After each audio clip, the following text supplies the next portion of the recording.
Hello student. तो आज हम लोग नया चैप्टर स्टार्ट कर रहे हैं पीरियडिक टेबल। और आज का लेक्चर बिल्कुल बेसिक होगा क्योंकि आज हम लोग सीखने वाले हैं कि जो पीरियडिक टेबल में एस पी डी और एफ ब्लॉक होते हैं उनकी क्या कुछ कैरेक्टरिस्टिक्स है, इन चीज़ों को आज हम लोग जानेंगे। ठीक है, इसके साथ साथ S block, P block, D block और एफ ब्लॉक का जनरल कॉन्फ़िगरेशन क्या होता है, इलेक्ट्रॉनिक कॉन्फ़िगरेशन का फार्मूला, उसको सीखेंगे। ठीक है, तो सबसे पहले मैं आपको बता दूं कि एस ब्लॉक एलिमेंट्स जो है बच्चों, ये सबसे पहले रिप्रेजेंटेटिव एलिमेंट कहलाते हैं। क्या कहलाते हैं बच्चों? रिप्रेजेंटेटिव एलिमेंट्स कहलाते हैं, याद रखना। ठीक है, और इसका जनरल जो इलेक्ट्रॉनिक कॉन्फ़िगरेशन का फार्मूला होता है NS122 होता है। क्या होता है बच्चों? NS122। याद रखोगे इस चीज को कि पीरियडिक टेबल में हम लोग जो एलिमेंट को बांटे हुए हैं, ब्लॉक वाइज बांटे हुए हैं, S block, P block, D block और एफ ब्लॉक में। और एस ब्लॉक एलिमेंट का जो जनरल कॉन्फ़िगरेशन होता है NS122 होता है, और एस ब्लॉक के एलिमेंट बच्चों रिप्रेजेंटेटिव एलिमेंट्स कहलाते हैं। Okay, no problem. चलो इसके बाद देखो बच्चों, पी ब्लॉक के एलिमेंट्स। बच्चों पी ब्लॉक के भी एलिमेंट्स जो हैं वो रिप्रेजेंटेटिव एलिमेंट्स कहलाते हैं। ठीक है, ये भी क्या कहलाएंगे बच्चों? Representative elements. ठीक है, और इनका जो जनरल कॉन्फ़िगरेशन होगा बच्चों NH2NP126 होता है। याद रखना, NH2NP126। आप जब इलेक्ट्रॉनिक कॉन्फ़िगरेशन लिखोगे तो ये जनरल कॉन्फ़िगरेशन आपको हेल्प करेगा। तीसरा होता है बच्चों डी ब्लॉक के एलिमेंट्स। डी ब्लॉक एलिमेंट्स, ठीक है बच्चों, इसको हम लोग ट्रांजिशन एलिमेंट्स बोलेंगे। क्या कहेंगे? ये जो ब्लॉक के एलिमेंट्स मिलेंगे उनको हम क्या कहेंगे? Transition elements. और इनका जो जनरल कॉन्फ़िगरेशन होगा बच्चों N-1, D1 to 10 और NS0 to 2 होगा। ठीक है ना, N-1, D1 to 10 और NS0 to 2, याद रखना। ठीक, और चौथा बच्चों एफ ब्लॉक के एलिमेंट्स होंगे। एफ ब्लॉक एलिमेंट्स बच्चों, एफ ब्लॉक एलिमेंट्स को हम लोग बोलते हैं इनर ट्रांजिशन एलिमेंट। क्या बोलेंगे? Inner transition elements. ठीक है, याद रखोगे।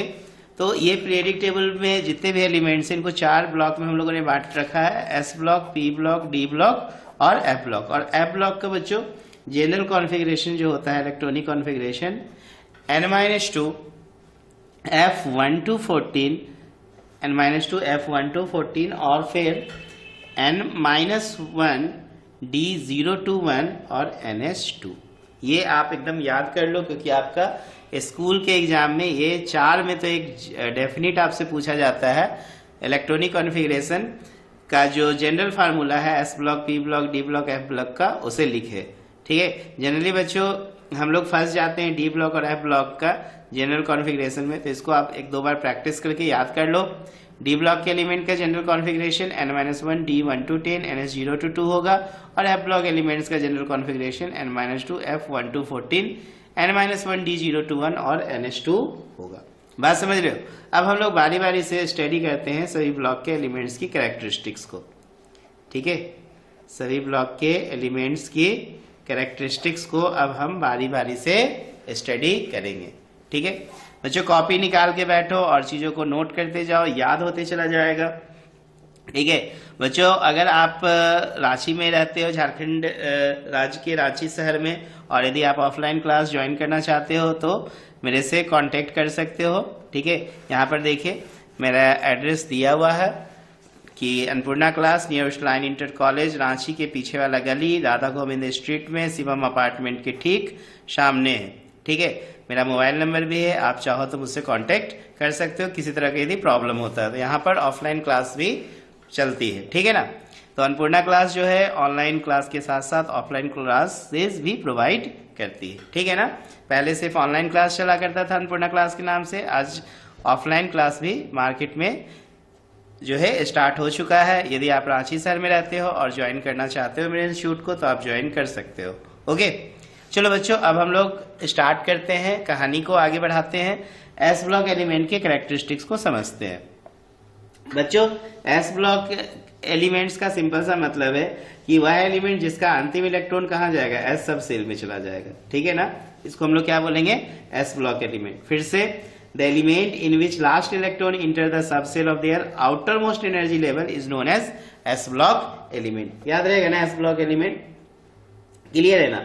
और आप देखोगे पीरियडिक टेबल जब देखोगे तो पीरियडिक टेबल के एकदम लेफ्ट साइड में आपको जो एलिमेंट्स दिखेंगे फर्स्ट ए ग्रुप और सेकेंड ए ग्रुप, वो सारे एलिमेंट्स कहलाते हैं बच्चों एस ब्लॉक के एलिमेंट्स कहलाते हैं। तो इनके पास कितने ग्रुप्स हो गए, 2 ग्रुप है, फर्स्ट ए ग्रुप और सेकेंड ए ग्रुप। इनका जनरल कॉन्फ़िगरेशन NS1 2 होता है। बात समझ रहे हो कि नहीं। ग्रुप वन के जो एलिमेंट्स होते हैं और जनरली ये सब मेटल्स हैं, ठीक है, ग्रुप 1 और ग्रुप 2। और ग्रुप 1 के जो एलिमेंट्स हैं, जो मेटल्स हैं, वो सब अल्कली मेटल्स कहलाते हैं, जबकि ग्रुप 2 के जो एलिमेंट्स हैं, मेटल्स हैं, वो अल्कलाइन अर्थ मेटल कहलाते हैं, ठीक है ना। ये अल्कलीज मेटल कहलाएंगे और ये क्या कहलाएंगे बच्चों, सेकेंड ए ग्रुप के अल्कलाइन अर्थ मेटल। याद रहेगा ना, क्लियर है। चलिए इसके बाद बच्चों हम लोग से पूछा जाता है कि एस ब्लॉक एलिमेंट्स की क्या कुछ कैरेक्टरिस्टिक्स होती है, इसे मेंशन करो। तो चलो हम लोग बात करते हैं characteristics of S block elements के विषय में। एस ब्लॉक एलिमेंट्स, देखो बच्चों इसके ढेर सारे कैरेक्टरिस्टिक्स हैं। क्या क्या कैरेक्टरिस्टिक्स है एक एक करके समझेंगे। पहला बच्चों, ये जितने भी मेटल्स होते हैं ना, सबके सब सॉफ्ट होते हैं, ठीक है ना। दे आर जनरली क्या होते हैं बच्चों, सॉफ्ट होते हैं, दे आर सॉफ्ट मेटल्स, ठीक है। अल्कली मेटल्स जो होंगे बच्चों वो क्या कहलाएंगे, सॉफ्ट मेटल कहलाएंगे। और अल्कलाइन अर्थ मेटल में भी आपको कुछ मेटल्स जो मिलेंगे उनका नेचर सॉफ्ट नेचर होगा, तो हम कह सकते हैं generally they are soft metal. अब सॉफ्ट मेटल है तो स्वाभाविक इनके बॉइलिंग पॉइंट और मेल्टिंग पॉइंट क्या होंगे, काफी लो होंगे। तो आप सेकेंड पॉइंट लिख सकते हो कि दे have low melting point and boiling point, melting point and boiling point. समझ रहे हो ना। तो 2 कैरेक्टरिस्टिक्स याद रखो। पहला क्या है, दे आर सॉफ्ट मेटल, ये जनरली क्या मिलेंगे, सॉफ्ट मेटल मिलेंगे। दूसरा कैरेक्टरिस्टिक्स क्या है, इनके मेल्टिंग पॉइंट और बॉइलिंग पॉइंट काफी क्या होते हैं, लो होते हैं, ठीक है ना। चलो तीसरी कैरेक्टरिस्टिक्स पे आते हैं। नोट करते जाओ, साथ साथ नोट करते जाओ, ठीक है ना। प्रैक्टिस भी बना रहेगा और कॉन्सेप्ट चीजें जो है ना दिमाग में रहेगी, सिर्फ सुनने से नहीं होगा, ठीक है ना। इसके बाद देखो इनका जो आयनाइजेशन इंथैल्पी होगा वो भी लो होगा और ये सब हाईली इलेक्ट्रोपॉजिटिव होंगे, ठीक है ना। आयनाइजेशन इंथैल्पी समझते हो ना बच्चों, कि किसी मेटल से इलेक्ट्रॉन को निकालने के लिए जो एनर्जी का रिक्वायरमेंट होता है उसे हम आयनाइजेशन इंथैल्पीज कहते हैं। तो they have low ionization enthalpy, ठीक है ना, they have low ionization enthalpy, ठीक है। And they are electropositive, they are electropositive. बच्चों यहाँ पे इलेक्ट्रॉन निकलेंगे तो स्वाभाविक है इनका जो नेचर हो जाएगा वो क्या हो जाएगा, इलेक्ट्रोपॉजिटिव होगा, ठीक है। और इसकी सबसे बड़ी खासियत क्या है, इनकी कैरेक्टरिस्टिक्स है कि they are very reactive elements, ठीक है ना, they are very reactive, highly reactive element के सीक्वेंस में से हम लोग रखते हैं। पढ़े हो ना, जब आपने क्लास 10 में पढ़ा होगा इलेक्ट्रोलाइसिस, फिर कैल्सिनेशन, रोस्टिंग, वहां पे आपने ग्रुप देखा था कि जितने भी हाईली रिएक्टिव एलिमेंट है उसका हम लोग इलेक्ट्रोलाइसिस करके एक्सट्रैक्शन करते हैं। जो मीडियम रिएक्टिव वाले एलिमेंट्स होते हैं उनको हम लोग कैल्सिनेशन प्रोसेस से एक्सट्रैक्ट करते हैं। जो और लिस्ट रिएक्टिव एलिमेंट्स जो होते हैं उसको हम लोग रोस्टिंग प्रोसेस से क्या करते हैं, एक्सट्रैक्ट करते हैं। पढ़ा था ना आपने। तो ये सब काफी ना रिएक्टिव एलिमेंट्स कहलाते हैं। And they do not occur in native state in nature, और ये नेचर में आपको फ्री स्टेट में नहीं मिलने वाले हैं, ठीक है ना। They are very reactive elements, याद रखना। एंड डू नॉट, ठीक है ना, and do not occur in native state, and do not occur in native state, याद रखोगे इस चीज को, ठीक है ना, इन नेचर। चलो इसके बाद और इसकी भी बहुत सारी कैरेक्टरिस्टिक्स होती है। चलो कुछ और कैरेक्टरिस्टिक्स को मैं मेंशन करता हूं, जो मेन कैरेक्टरिस्टिक्स है। अब देखो इनकी ऑक्सीडेशन स्टेट अगर देखोगे ना तो फर्स्ट ए ग्रुप में आपको +1 मिलेगा, जबकि सेकेंड ए ग्रुप में आपको ऑक्सीडेशन स्टेट जो मिलेंगे +2 मिलेंगे। तो oxidation state of first A group जो होगा बच्चों ये +1 होगा, और oxidation state of secondary group जो होगा बच्चों ये +2 होगा। ये भी इसकी एक कैरेक्टरिस्टिक्स है, ठीक है ना, याद रखोगे। और सबसे बड़ा इंपॉर्टेंट कैरेक्टरिस्टिक्स क्या है कि जितने के जितने एलिमेंट्स है इसमें सबके सब रिड्यूसिंग एजेंट है, they are good reducing agent, ठीक है बच्चों। रिड्यूसिंग एजेंट किसको बोलते हैं, तो वो एजेंट जो दूसरे को क्या करेंगे, रिड्यूस करेंगे, खुद ऑक्सीडाइज हो जाएंगे, ऐसे एजेंट्स को बच्चों हम लोग बोलते हैं reducing agent.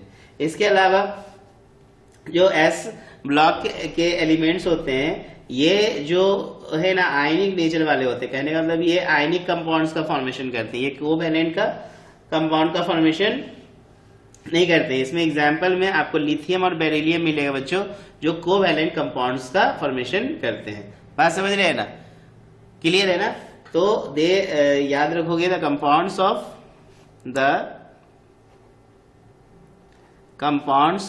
S block elements, S block elements जो होंगे ये इसको ऐसा देखा जाए तो नेचर हो गया है कि प्रीडोमिनेंटली नेचर होता है, ठीक है ना, प्रीडोमिनेंटली आयनिक, ठीक है। इसको एकदम लगता है जन से ही कि इसका नेचर है कि ये कैसा बॉन्ड बनाएगा, आयनिक बॉन्ड बनाएगा, ठीक है ना। हाउएवर याद रखना एक्सेप्शन में लिथियम जो होते हैं बच्चों, लिथियम एंड बेरिलियम, ठीक है ना, याद रखना।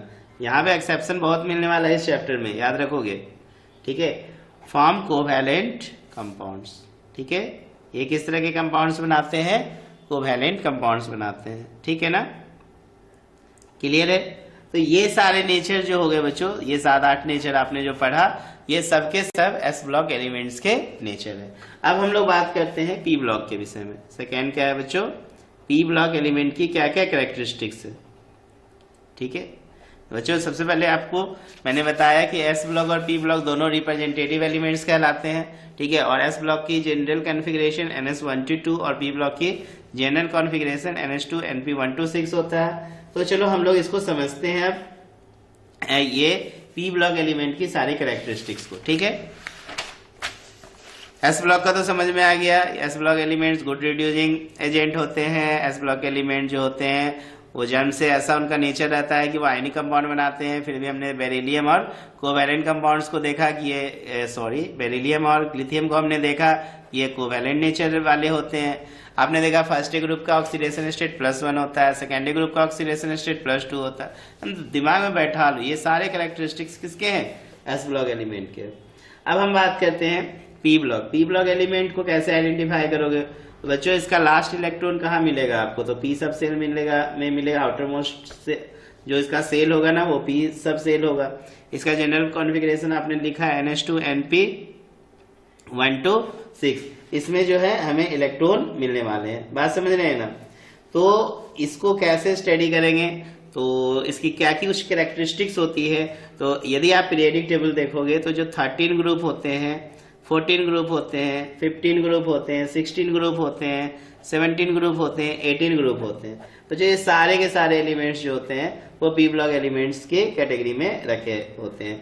बात समझ रहे हैं कि नहीं। और इसमें ज्यादातर जो एलिमेंट्स होते हैं बच्चों वो नॉन मेटल की कैटेगरी में होते हैं। अच्छा आपको दिख नहीं रहा था ना, चलो इसमें सारे के सारे एलिमेंट्स क्या होंगे, सारे के सारे नहीं सॉरी, इसमें ज्यादातर एलिमेंट्स जो होते हैं बच्चों वो नॉन मेटल की कैटेगरी में आते हैं। बात समझिए, कुछ मेटेलोइड्स की कैटेगरी में आते हैं, कुछ मेटल की कैरेक्टरिस्टिक्स में आते हैं। इसका मतलब इसमें आपको तीनों मिलने वाला है, सबका एकदम मिक्सअप मिलने वाला है। मेटल भी मिलेंगे, नॉन मेटल्स भी मिलेंगे और मेटेलोइड्स भी मिलेंगे। क्या मिलेंगे बच्चों, मेटेलोइड्स। दिमाग में बैठा लो, मेटल, नॉन मेटल्स एंड मेटेलोइड, तीनों से भेंट मुलाकात होने वाला है आपको पी ब्लॉक एलिमेंट्स में। अब इसकी सबसे पहले हम लोग कैरेक्टरिस्टिक्स, आज चूंकि हम लोग बात कर रहे हैं सिर्फ एलिमेंट की कैरेक्टरिस्टिक्स के बारे में, एलिमेंट के विषय में थोड़ा बहुत नॉलेज ले रहे हैं, ठीक है ना। इसके बाद हम लोग देखेंगे सेकेंड लेक्चर में कि ग्रुप पीरियड वगैरह कैसे फाइंड किया जाता है, ठीक है, ये किसी भी एलिमेंट का, इस पर सेकेंड लेक्चर होगा। ओके, तो चलो अब हम इसकी कैरेक्टरिस्टिक्स पे बात करते हैं, पी ब्लॉक की कैरेक्टरिस्टिक्स।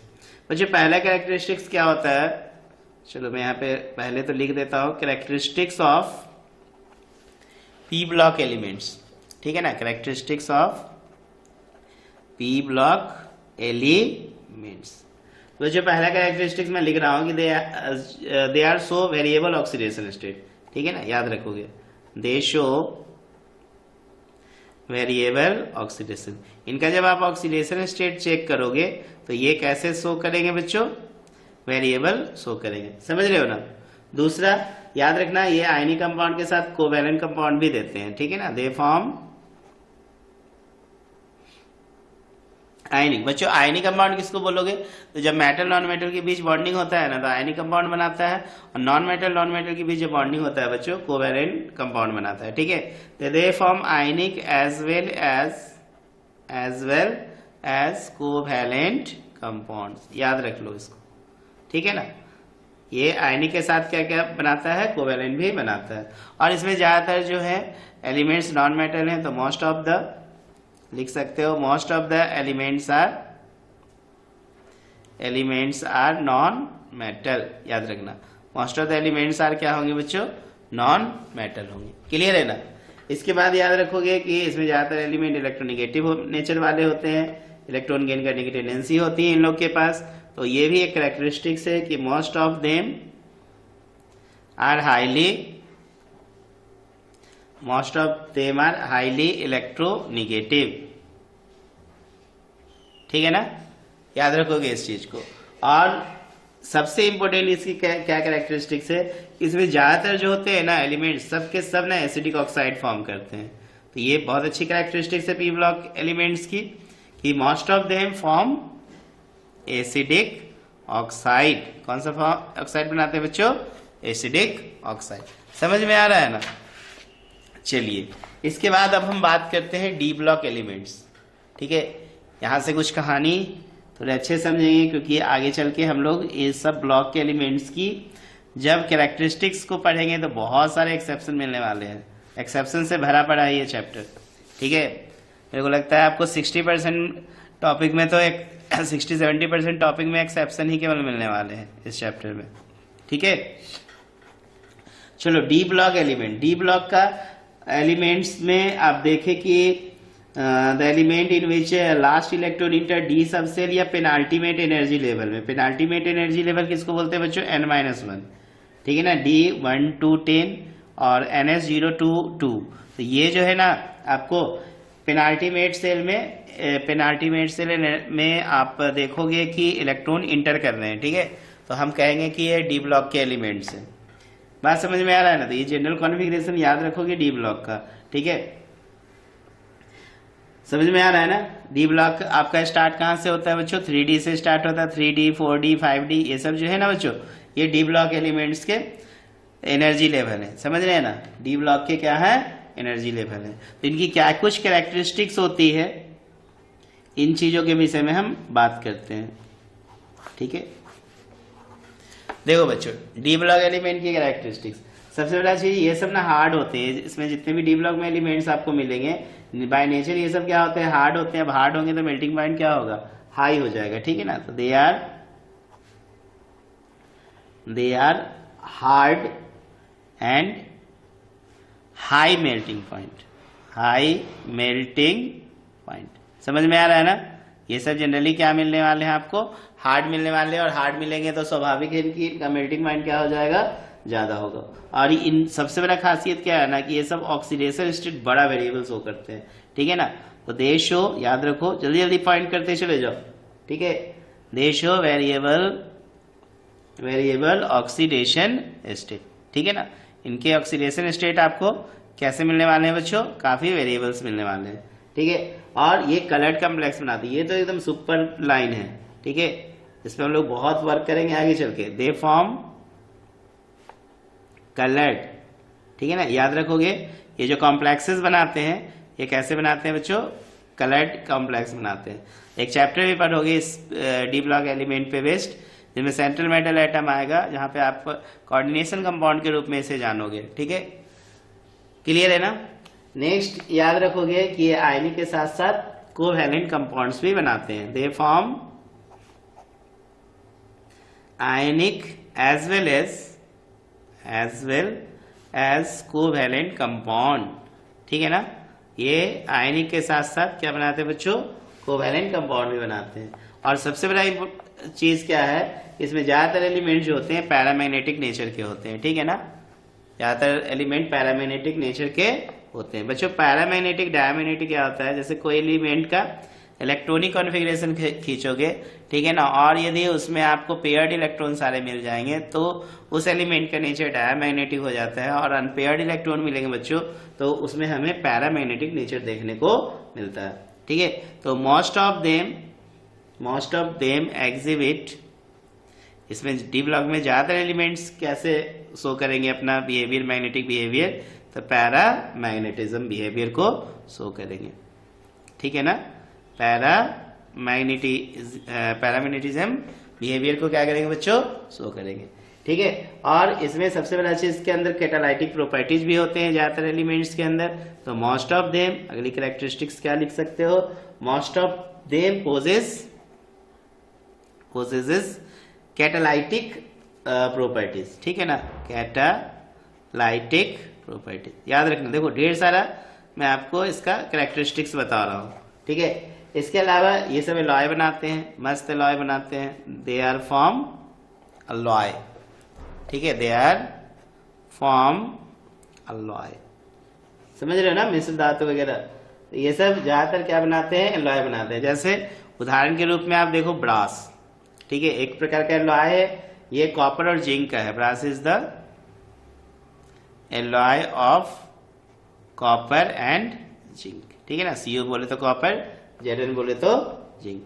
इसके अलावा भी बहुत सारी जो होती है कैरेक्टरिस्टिक्स, एक और क्या लिख दो, they are good conductor of heat and electricity, ये भी एक कैरेक्टरिस्टिक्स है। They are good conductor of heat and electricity,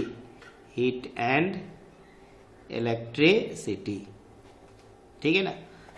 ये सारे प्रॉपर्टीज है किसका, डी ब्लॉक एलिमेंट्स का। समझ में आ रहा है ना, पक्का। चलिए आगे बढ़ते हैं। और डी ब्लॉक एलिमेंट्स की एक और क्या खासियत है कि डी ब्लॉक एलिमेंट जो है ट्रांजिशन एलिमेंट कहलाता है। क्यों बच्चों, क्योंकि इसका जो कैरेक्टरिस्टिक्स है ना एस ब्लॉक और पी ब्लॉक के बीच लाई करता है। ये भी आप एक मेंशन कर सकते हो कि D block elements are transition element and its characteristics lies between what, S block and P block. तो एस ब्लॉक और पी ब्लॉक के बीच में अगर देखो तो ये एक ब्रिज की तरह काम करता है। किसकी तरह काम करता है बच्चों, ये डी ब्लॉक के सारे एलिमेंट ब्रिज की तरह काम करते हैं। क्लियर है ना। नोट में एक बात है, याद रखना पड़ेगा आपको। ठीक है, इस चीज को मैं आपको बता दूं कि zinc, CD, cadmium and Hg, ठीक है, mercury, zinc, cadmium and mercury, इसमें जो है ना ट्रांजिशन एलिमेंट,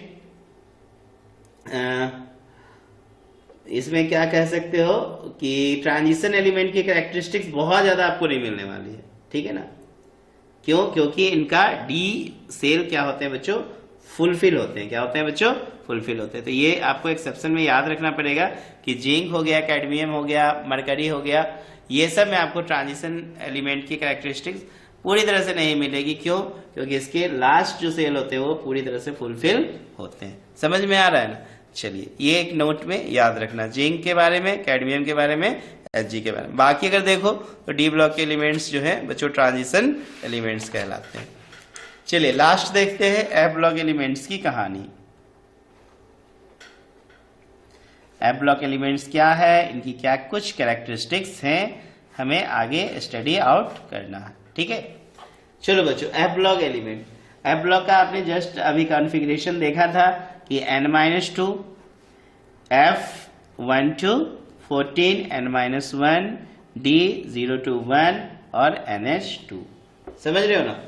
तो देखो बच्चों यहाँ पे जो लास्ट इलेक्ट्रॉन जा रहा है वो एंटी पेनाल्टीमेट सेल में जा रहा है। ठीक है, तो जब एंटी पेनाल्टी सेल में इलेक्ट्रॉन जाएगा, देखो ये हो गया आपका बाहर वाला सेल, ये हो गया पेनाल्टीमेट, ये हो गया एंटाई पेनाल्टीमेट। एंटाई पेनाल्टीमेट में जब इलेक्ट्रॉन इंटर करेगा तो ऐसे हम लोग एलिमेंट्स को बोलेंगे एफ ब्लॉक के एलिमेंट्स है। बात समझ में आ रहा है ना, क्लियर है ना। इसको क्या बोलोगे, n-2 को एंटी पेनाल्टीमेट सेल कहलाएंगे। ठीक है ना, ये थर्ड आउटर मोस्ट सेल है, इसको हम लोग क्या बोलेंगे बच्चों, एफ ब्लॉक एलिमेंट्स कहेंगे। क्लियर है ना, कोई दिक्कत नहीं। चलिए आगे बढ़ते हैं। इसमें आपको क्या क्या सीरीज मिलेंगे, इसमें हम लोग लेंथेनॉइड हो गया, एक्टिनॉइड, ये सारे एलिमेंट्स जो है एफ ब्लॉक एलिमेंट्स में आते हैं। कौन कौन आते हैं बच्चों? एलए ग्रुप, एलए देखो 57 से स्टार्ट होगा, ठीक है ना। और एक्टिनॉइड जो है बच्चों 89 से स्टार्ट होगा। पीरियडिक टेबल में देखोगे तो ये 6 और 7 पीरियड में आपको दिखेंगे, और फिर नीचे में एलिमेंट्स पूरे आपको नजर आते हैं। तो ये नीचे वाला जो आपको 2 रो दिखता है बच्चों, इसके जो एलिमेंट्स है वो कहाँ के एलिमेंट्स है बच्चों? एफ ब्लॉक के एलिमेंट है। तो जनरल कॉन्फ़िगरेशन तो रट जा, पूरी तरह से एकदम रट जाइए। इसके बाद लास्ट इलेक्ट्रॉन कहाँ ढूंढने वाले हैं? एंटी पेनाल्टीमेट सेल में, ठीक है। तब हमें पता चलेगा ये किस ब्लॉक के एलिमेंट्स है, एफ ब्लॉक के एलिमेंट्स है। इनकी क्या कुछ कैरेक्टरिस्टिक्स है इसको हम लोग समझेंगे, ठीक है। अब देखो एक चीज मैं आपको बता देता हूँ, लेंथेनॉइड का तो बहुत सारा स्टडी हम लोग कर भी चुके हैं, लेकिन एक्टिनॉइड के विषय में यदि आप बात करो तो अभी तक अगर देखा जाए तो इसकी केमिस्ट्री पूरी तरह से स्टडीड आउट नहीं हुई है। बहुत सारे एलिमेंट की कैरेक्टरिस्टिक्स अभी हमें पता नहीं है। हाँ, बहुत हद तक पता है, लेकिन बहुत एलिमेंट की कैरेक्टरिस्टिक्स पता नहीं भी है। बात समझ रहे हो ना। तो जैसे जैसे आप केमिस्ट्री में आगे बढ़ते जाओगे ना, ये सब का पूरा डिटेलिंग पढ़ोगे कि लेंथेनाइड क्या होता है, एक्टिनॉइड्स क्या होता है। बस अभी मैं आपको बता दे रहा हूँ कि एफ ब्लॉक एलिमेंट्स को जो लेंथेनॉइड ग्रुप के जो एलिमेंट है और एक्टिनॉइड ग्रुप के जो एलिमेंट है, ये सब मिलके जो है एफ ब्लॉक के एलिमेंट्स बनाते हैं, ठीक है ना। ये आपको पीरियड 6 में मिलेंगे, ये पीरियड 7 में मिलेंगे। बात समझ रहे हो ना। इनकी क्या कुछ कैरेक्टरिस्टिक्स ये हमें पता होनी चाहिए, ठीक है। तो बच्चों देखो, हम अब एक एक करके हर एक कैरेक्टरिस्टिक्स के विषय में डिस्कस कर रहे हैं। सबसे पहली कैरेक्टरिस्टिक्स क्या कि ये सब ना वेरिएबल ऑक्सीडेशन स्टेट शो करते हैं। तो याद रखना, दे शो वेरिएबल ऑक्सीडेशन स्टेट, याद रहेगा ना। ये क्या क्या शो करते हैं बच्चों? Variable oxidation states. दूसरा याद रखना, ये इसका मेल्टिंग पॉइंट भी काफी हाई होता है। They have high melting point, high melting point, याद रखना। मेल्टिंग पॉइंट का हाई होगा, स्वाभाविक ये हार्ड होंगे, तब तो मेल्टिंग पॉइंट हाई होगा। अब हार्ड होंगे तो स्वाभाविक इसकी डेंसिटी भी हाई होगी। तो they have high density, they have high densities. समझ में आ रहा है ना। इसके बाद यदि डेंसिटी हाई है, और ये सबसे बड़ा चीज, ये कॉम्प्लेक्सेस बनाएंगे, और ज्यादातर कॉम्प्लेक्सेस कलर्ड होंगे। क्या होंगे? कलर। तो दे आर फॉर्म कॉम्प्लेक्सेस, ठीक है। And most of which are coloured. Most of which क्या होंगे बच्चों? कलर्ड, विच आर कलर्ड, याद रहेगा ना। ये सब के सब ज्यादातर क्या मिलने वाले हैं? कलर। और नेक्स्ट पॉइंट याद रखना कि ज्यादातर एलिमेंट जो एक्टिनॉइड सीरीज के होते हैं बच्चों, वो रेडियो एक्टिव होते हैं। ये भी बड़ा इंपॉर्टेंट पॉइंट है कि most of the elements of actinoid series are radioactive, series are radioactive elements। समझ में आ रहा है ना, कोई दिक्कत नहीं। चलो एकदम ये सारे कैरेक्टरिस्टिक्स हमें पता चले एफ ब्लॉक एलिमेंट्स का। अब एक दो पॉइंट्स याद रखना, जैसे कि देखो the element of F block जो है ना, इसको हम लोग एफ ट्रांजिशन या इनर ट्रांजिशन एलिमेंट कहते हैं, ठीक है। और इस ग्रुप में क्या होते हैं, इस ग्रुप के जो एलिमेंट्स होते हैं उनके पास 3 प्रिंसिपल सेल होते हैं, और तीनों के तीनों इनकम्प्लीट होते हैं। तीनों के तीनों क्या होते हैं बच्चों? इनकम्प्लीट होते हैं। बात समझ रहे हो ना। और जो F block elements after uranium जो है, उसको हम लोग बोलते हैं ट्रांस यूरेनियम एलिमेंट्स कहते हैं। ये 2 पॉइंट्स आपको याद रखना पड़ेगा, आगे हम लोग इसका जो है डिस्कशन करेंगे। तो पहली पॉइंट्स नोट्स में याद रखना बच्चों कि द एलिमेंट्स, मैं लिख दे रहा हूं, आप दिमाग में बैठा के रखोगे इस चीज को। The elements of F block are called F transition और inner transition element, inner transition elements. समझ में आ रहा है ना। और in this group of element 3 principal shells जो होते हैं इनकम्प्लीट होते हैं। एकदम दिमाग में बैठा लो, in this group of shell, group of 3 principal shell ना, group of 3 principal shell are incomplete, ठीक है ना। एकदम दिमाग में ये पॉइंट सेट करो। दूसरी बात है याद रखना कि the F block elements after uranium के बाद जो है बच्चों आर कॉल्ड, इसको हम लोग क्या कहते हैं, ट्रांस यूरेनियम एलिमेंट्स कहते हैं। क्या कहते हैं बच्चों? Transuranium elements. तो आई होप आपको समझ में आया होगा आज S block, P block, D block, F block सभी एलिमेंट की कैरेक्टरिस्टिक्स। तो इसको याद रखो और इसके साथ साथ ये इंपॉर्टेंट फैक्टर जो मैंने आपको बताया है सबका जनरल कॉन्फ़िगरेशन, इसको आप लर्न करके रखिए। नेक्स्ट लेक्चर होगा बच्चों हम लोग सीखेंगे पीरियड ग्रुप और ये ब्लॉक जो है किसी भी एलिमेंट का किस तरीके से हम लोग फाइंड करते हैं और उस पर बेस्ड न्यूमेरिकल्स ढेर सारा देखने वाले हैं। तो ये लंबा सीरीज चलने वाला है, ये भी कम से कम चैप्टर का कम से कम 12 से 15 लेक्चर जा सकता है, ठीक है ना, 12 to 15, ठीक है ना, 12 to 15 लेक्चर। तो पूरे डेप्थ में हम लोग जाएंगे, डेप्थ में पढ़ेंगे। तो मैं चाहूँगा कि यदि आप मेरे चैनल पे नए आए हैं तो चैनल को सब्सक्राइब कर लो, जिससे कि कोई भी वीडियो का नोटिफिकेशन आपको टाइम पे मिलता रहे। Okay, thank you.